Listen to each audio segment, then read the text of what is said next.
SS증권방송 시청자 여러분 안녕하세요. 여러분들의 생활에 활력을 불어내는 비타민 같은 시간, 이윤희 스마트 생활 정보입니다. 네, 길을 오다 보니까요, 빨갛고 노랗게 물들었던 단풍들이 우수수 떨어져 있는 것을 볼 수가 있었는데요. 그와 함께 강한 바람이 불면서 낙엽이 흩날리는 것도 함께 볼 수가 있었습니다. 이맘때가 되면 항상 찾아오는 강한 추위. 바로 이맘때라 하면 내일 수능날을 일컫는데요. 제가 수능을 쳤던 10년 전이나 지금이나 변함없이 수능날 근방이 되면 항상 강추위가 불어닥치는 것 같습니다. 수험생 여러분 힘내시고요. 꼭 원하는 대학에 갈 수 있는 좋은 점수, 또 원하는 점수 받으시길 바랍니다. 네, 그럼 저는요, 오늘 마음의 양식을 쌓을 수 있는 도서 정보로 함께 하도록 하겠습니다. 그럼 이윤희의 스마트 생활 정보 지금부터 시작합니다.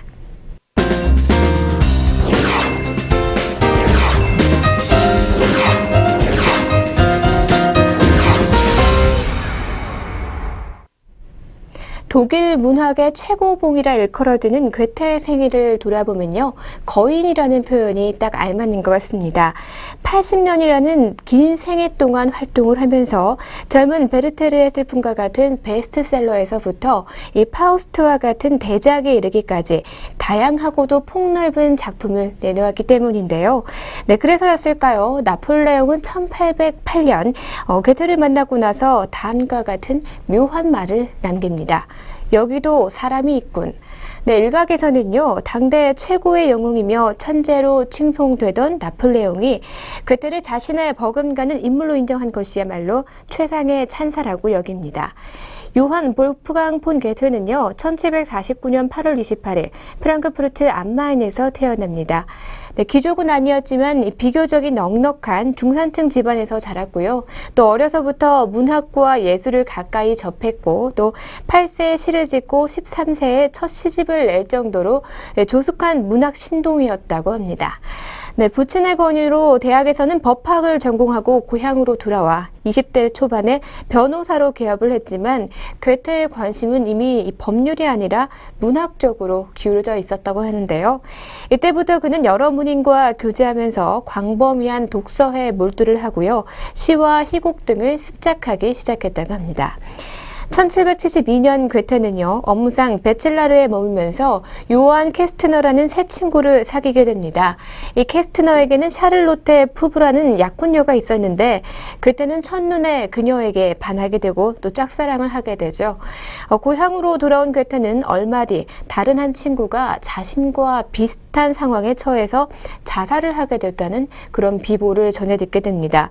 이 소재에 자신의 체험을 섞어 쓴 소설 젊은 베르테르의 슬픔은 주인공 베르테르의 옷차림부터 유행하고 또 모방 자살까지도 일어나는 등 폭발적인 인기를 끌었다고 합니다.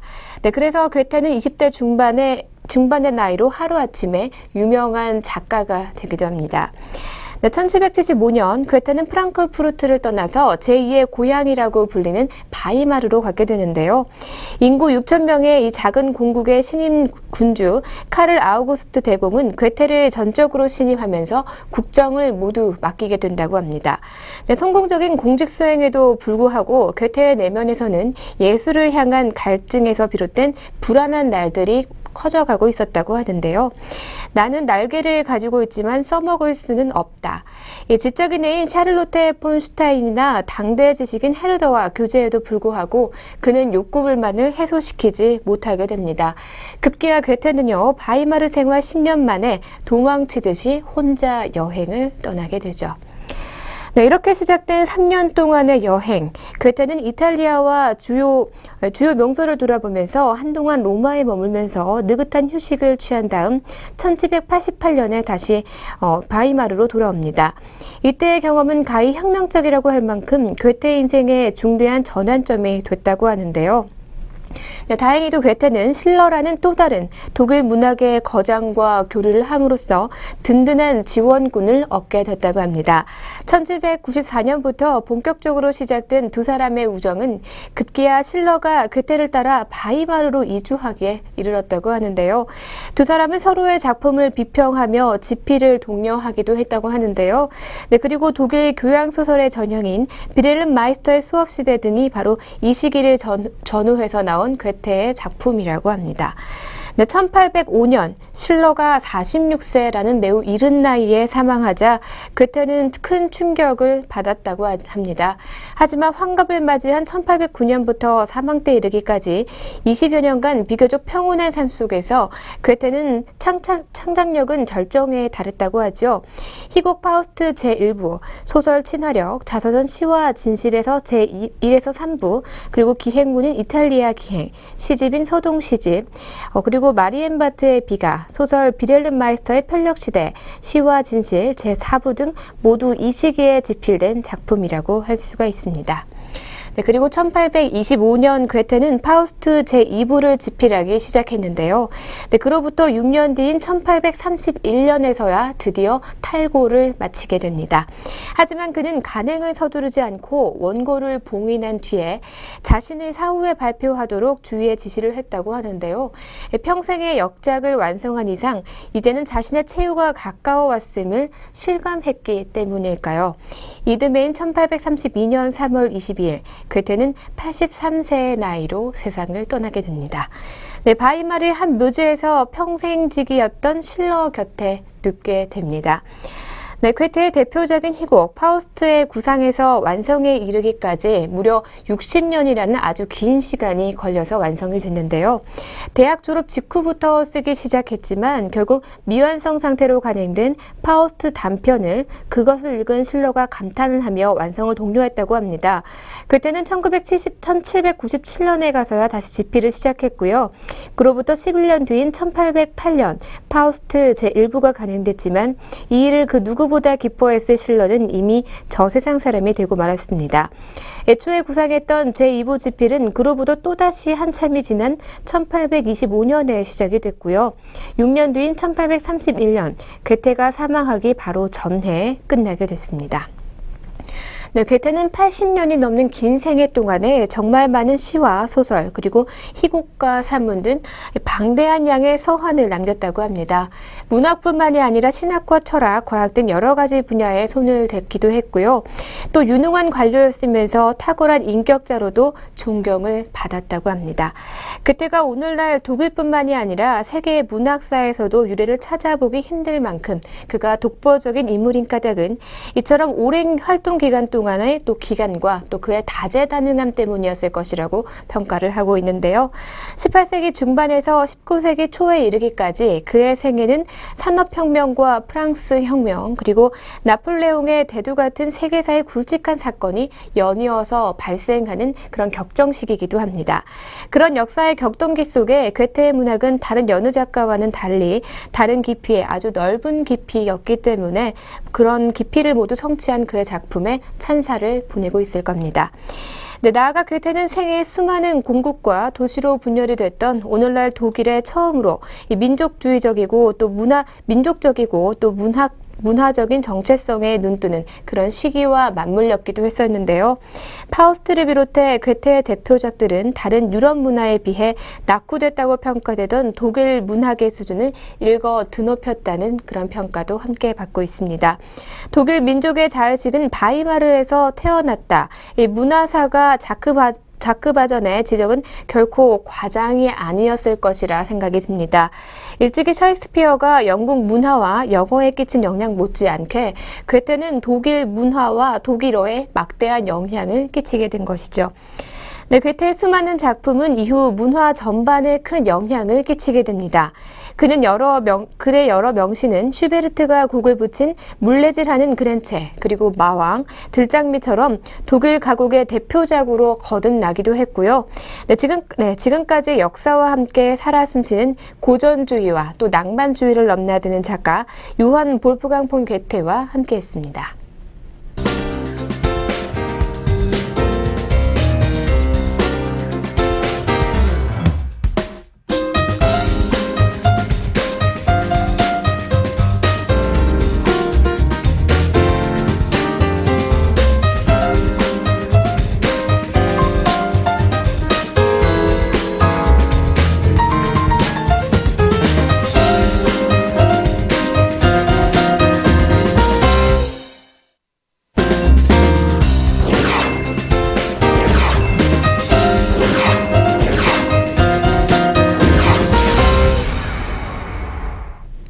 네, 두 번째 소식으로 도서 리뷰는요. 심리학이 알려주는 소통의 지도, 마음을 여는 기술과 함께하도록 하겠습니다. 네, 대부분의 사람들은 웰빙을 원하지만 웰빙이라는 것은 누구에게나 쉽게 주어지는 것은 아닌 것 같습니다. 네, 웰빙의 사전적 의미는요. 정신적 그리고 육체적 건강과 행복, 복지와 안녕을 의미하고 있고요. 또 사회적인 의미로는 물질적인 부가 아닌 삶의 질을 강조하는 그런 생활 방식을 가리키고 있습니다.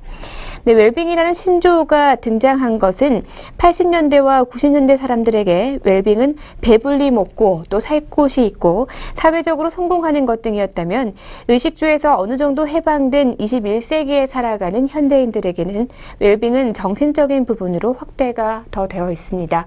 마음이 편하고 행복해야 한다는 생각이 요즘 사람들이 생각하는 웰빙이라는 것인데요. 네, 마음이라는 것은 참 묘한 것 같습니다. 하루에도 12번씩 바뀌는 변덕스러운 것이 우리의 마음이고요. 또 통제할 수 없을 정도로 벅차기도 하고 감당할 수 없을 정도로 화가 나거나 또 슬프기도 하는 것이 우리 사람들의 마음이라고 할 수가 있는데요. 네, 나의 마음인데 고삐 풀린 망아지처럼 날뛰는 것도 우리의 마음이라고 할 수가 있습니다. 네, 그래서 더욱이나 웰빙이 더 힘들어진다고 할 수가 있겠죠.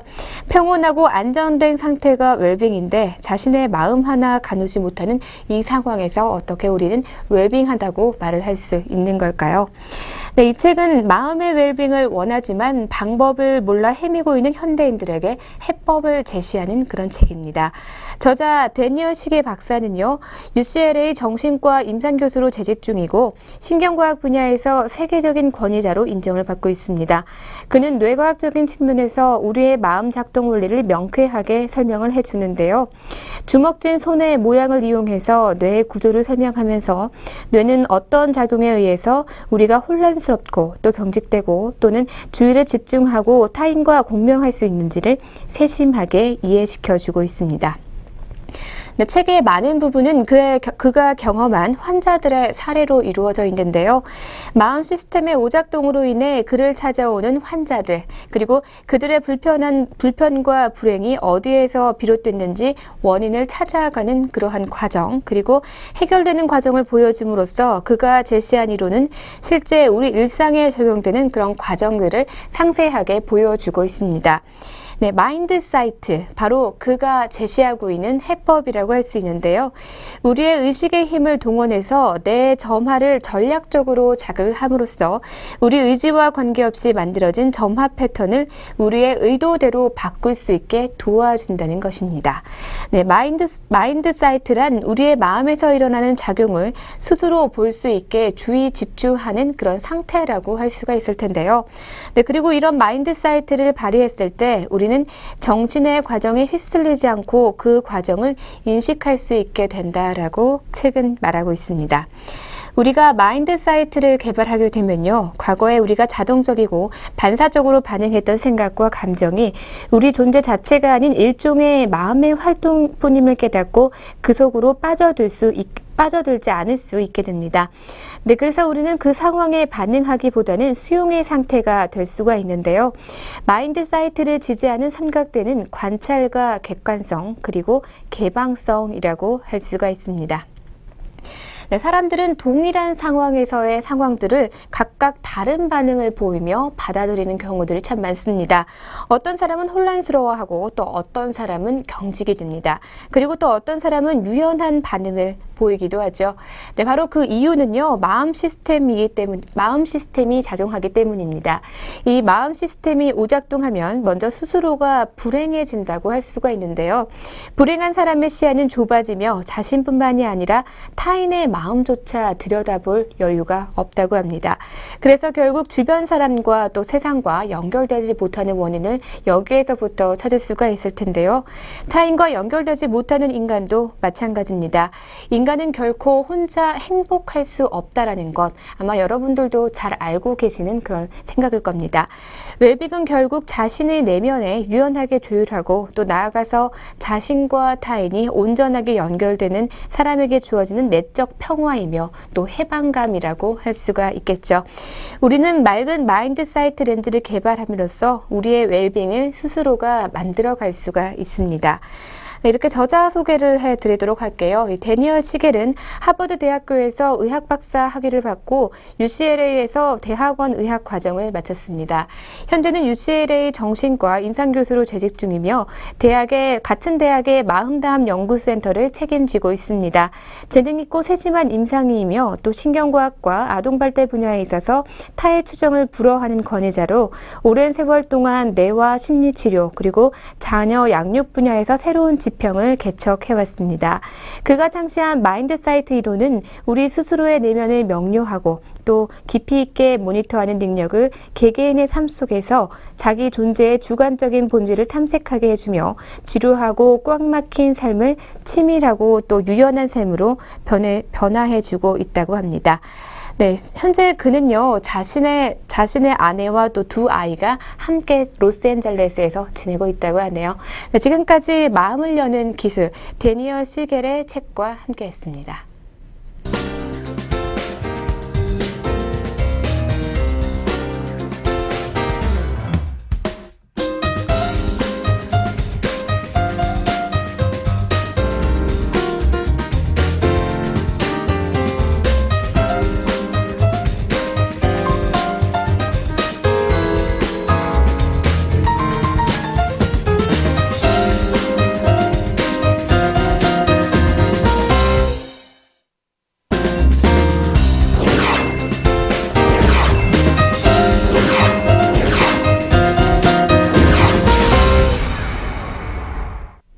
네, 세 번째 소식으로 화제의 신간도서 4권을 알려드리도록 하겠습니다.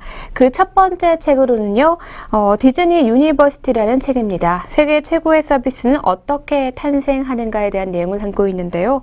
네, 전 세계인을 고객을 대상으로 지상 최대의 파라다이스를 창조해내는 디즈니의 성공 비결은 과연 무엇일까요? 역사상 가장 유명한 캐릭터인 미키마우스일까요? 아니면 애니메이션에서 그대로 튀어나온 듯한 완벽한 모습의 시설물과 놀이기구일까요? 네, 그렇지 않다고 합니다. 디즈니를 한 번이라도 경험해본 사람들은 입을 모아서 그것은 바로 서비스라고 말하고 있는데요. 네, 실제로 디즈니에서는 평범한 직원들도 감동을 연출하는 배우로 거듭난다고 합니다. 직장은 정교한 기술과 과학에 의해 화려한 무대로 탈바꿈하는데요. 이와 같은 차원이 다른 고객 서비스에는 디즈니만의 비밀이 숨어 있다고 합니다. 바로 독특한 문화와 교육 방식을 통해서 디즈니만의 서비스를 탄생시킨 디즈니 대학인데요. 이 책은 지난 반세기 동안 시대와 장소, 인종과 문화를 초월해서 고객의 마음을 정확하게 읽어내고 고객의 꿈을 실현해온 디즈니 대학의 비결을 담아내고 있습니다. 네, 다음 두 번째 책입니다. 두 번째 책은 나를 성장하게 하는 결정이 두려운 나에게라는 그런 책인데요. 요즘 젊은이들 사이에서는 결정장애라는 말이 유행을 하고 있습니다. 자장면과 짬뽕 중에 무엇을 먹을까, 또 어떤 옷을 입을까, 이러한 사소한 결정조차 내리는 것이 너무 힘들다는 것인데요. 네, 그냥 웃고 넘길 수 있을 정도의 없을 정도로 이런 모습이 널리 퍼져 있다는 것을 알고 있습니다. 나의 생활의 고민조차도 이렇게 선택을 하지 못하기 때문인데요. 가톨릭 수도회인 성 베네딕토회 신부인 저자는 결정에 관한 문제를 영성 심리학적 관점에서 다루고 있다고 합니다. 기존의 자기계발서는 대부분 결정을 잘하는 방법을 소개한 데 비해서 이 책은 결정이란 행위가 우리의 인생에 어떤 의미가 있고 또 결정을 통해서 우리는 어떤 모습이 어떻게 변하는지를 알아야 한다고 강조하는데요. 결정을 주저하는 것은 단순히 위로하기보다는 독자들이 결정하는 것이라는 문제를 분명하게 바라보고 또 결정하는 것에 느끼는 두려움을 스스로 극복하도록 돕는 그런 도서라고 합니다. 네, 다음 세 번째로 소개해드릴 책은요, 모바일 트렌드 2015입니다. 2015년 모바일 핵심 키워드를 잡아라는 그런 내용을 담고 있는데요. 스마트폰의 확산으로 모바일 시장이 성장하면서 IT 산업과 또 비즈니스 세계를 뒤흔들고 있습니다. 온 오프라인의 경계가 무너지고 새로운 융합이 일어나고 있다고 볼 수가 있는데요. 이러한 변화의 연장선상에서 2015년 모바일 트렌드의 화두는 옴니 채널과 O2O입니다. 즉 옴니 채널이란 상거래와 정보소통 그리고 고객 접점의 축과 과거처럼 매장 그리고 TV, PC 등에 개별적으로 존재하는 것이 아니라 고객과 지속적으로 연결되는 것이라고 하는데요. 모바일 트렌드 2015는 이러한 온오프라인의 경계 붕괴와 O2O 서비스의 확산이 커머스, 모바일 결제, 커뮤니케이션, 미디어 콘텐츠, 사물 인터넷, 디바이스, 이동통신 유통 등 개발 분야에서 어떻게 실행해 줄 것인지를 구체적으로 전망하고 있습니다. 네, 지금까지 오늘에 관련된 4가지 도서에 대해서 알려드렸습니다.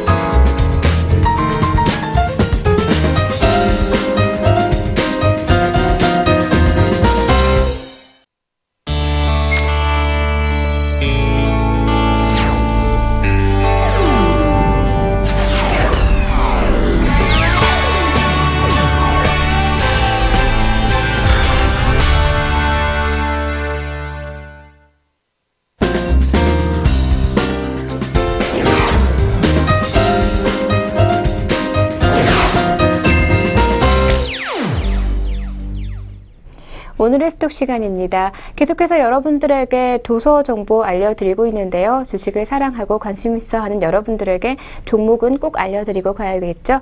오늘도 증권사 추천 종목으로 2종목 준비했습니다. 첫 번째 종목은요. 신한금융투자에서 추천한 종목이고요. 종목 번호는 002140 고려산업입니다. 원재료 가격 하락과 사육두수 증가로 실적 개선이 전망되고 있는데요. 고려산업은 1957년 고려곤설 주식회사로 설립돼서 1976년 신한제분 배합사료 공장을 인수하고요. 또 가축용 배합사료의 제조와 판매를 주업으로 종사를 하고 있습니다. 배합사료 부문과 식육사업 부문, 기타 사업 부문을 영위하고 있는 그런 업체입니다. 네, 고려산업은 2013년 사료시장 점유율의 약 2.0%를 차지하고 있고요. 현재 속해 있는 기업진단의 대표 회사는 금강공업이고 또 배합사료의 안정적인 판로 확보와 또 축산물 유통 노하우를 축적하기 위해서 식육사업 분야를 운영하고 있습니다. 네, 다음 두 번째로 소개해드릴 종목은요. IB투자증권에서 추천한 종목입니다. 미디어 플렉스고요. 종목번호 086980입니다. 국내 영화 배급사입니다. 내년도 배급 라인업 감안 시 2015년 국내 실적이 사상 최고치가 될 것으로 기대가 되고 있고요. 내년은 중국 진출 원년이 될 것이라서 이를 기점으로 쇼박스라는 브랜드가 글로벌화 될 것으로 기대되고 있는 그런 종목입니다. 영화 제작과 투자 그리고 배급업 등을 영위할 목적으로 1999년 6월에 설립돼서 2006년 7월에 코스닥 시장에 상장이 됐습니다. 2007년 7월 메가박스를 매각하면서 국내에서 영화 콘텐츠 사업 역량을 집중하고 있는데요. 중국 극장 사업 확대와 신규 사업 발굴을 통해서 성장 동력을 확보하는 사업 영역 국제화를 추진하고 있습니다. 국내 영화 콘텐츠 사업 부문에서는 동사는 2013년 메인 투자 작품인 8편을 비롯해서 10편의 영화를 개봉하고 있고요. 자회사를 통해서 중국 호북성 홈쇼핑 사업에도 진출할 예정이라고 합니다. 네, 지금까지 오늘의 관련 종목으로는요. 고려산업과 미디어 플렉스에 대해서 알려드렸습니다.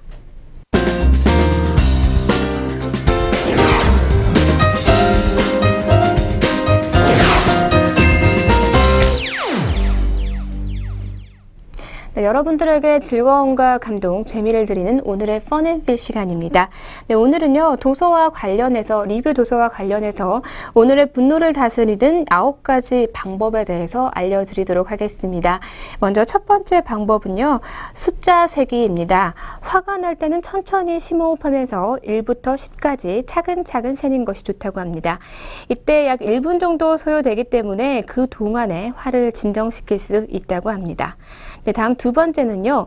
분노에 반응하는 방법을 바꾸는 것인데요. 화가 나면 공격적인 태도 혹은 속으로 삭히는 사람들이 종종 있는데 명상이나 요가 그리고 운동과 심호흡 등의 방법으로 대처하는 것이 좋다고 합니다. 물론 지금 당장은 이루어지지 않지만 꾸준히 노력하다 보면 매우 효과적이라고 하죠. 네, 다음 세 번째입니다. 한 번 더 되돌아보고 말하는 건데요. 한 번 더 생각하고 또 되돌아본다면 좀 더 차분하게 자신의 의견을 어필할 수 있다고 합니다. 네, 다음 네 번째는요. 구체적으로 표현하기라고 합니다. 네, 무작정 비판하듯이 청소해라는 말 대신 청소를 안 하면 공기도 탁해지고 건강에도 좋지 않아 라고 말하자 자신이 왜 화가 나고 그 사람의 행동으로 다른 사람에게 어떤 영향을 끼치는지 자세히 말할 수 있다라고 합니다. 네, 자신의 감정을 아이메시지 형태로 전해주는 것도 좋다고 하죠. 네, 다음 다섯 번째는요. 가능한 해결책 찾아보기입니다. 내가 왜 화가 났고 또 상대방이 화가 난 이유는 무엇인지 대화를 나누는 것이 가장 좋은데요.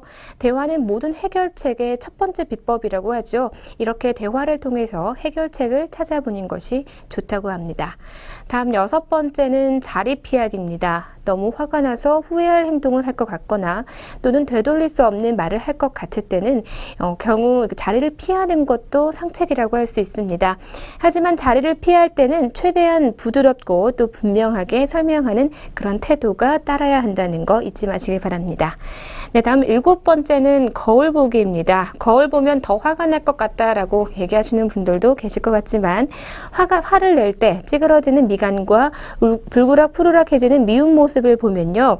상대방이 자신의 모습을 어떻게 바라보는지를 깨달을 수 있기 때문에 화를 다스릴 수 있다고 합니다. 다음 여덟 번째는요. 도움 청하기입니다. 분노를 제어하기 힘들고 제대로 표현하지 못하고 또 어떻게 대처해야 할지 모르겠다면 전문가의 도움을 받는 것도 좋다고 합니다. 네, 다음은 운동하기 아홉 번째인데요. 운동은 분노의 에너지를 건강하게 해소하도록 도움을 준다고 합니다. 네, 분노로 생긴 공격성은 산책이나 평소 즐기는 운동을 한다면 감정 조절에도 도움이 된다고 합니다. 네, 한번 뱉은 말은 주워 담을 수 없는 것처럼 항상 말과 행동에 조심을 기해야 하는 건데요. 네, 처음은 힘들겠지만 계속해서 하다 보면 여러분들도 곧 익숙해지실 겁니다. 오늘 도서 리뷰 마음을 여는 기술과 함께 했는데요. 이렇게 나의 마음을 다스리는 펀앤필도 여기서 함께 했습니다.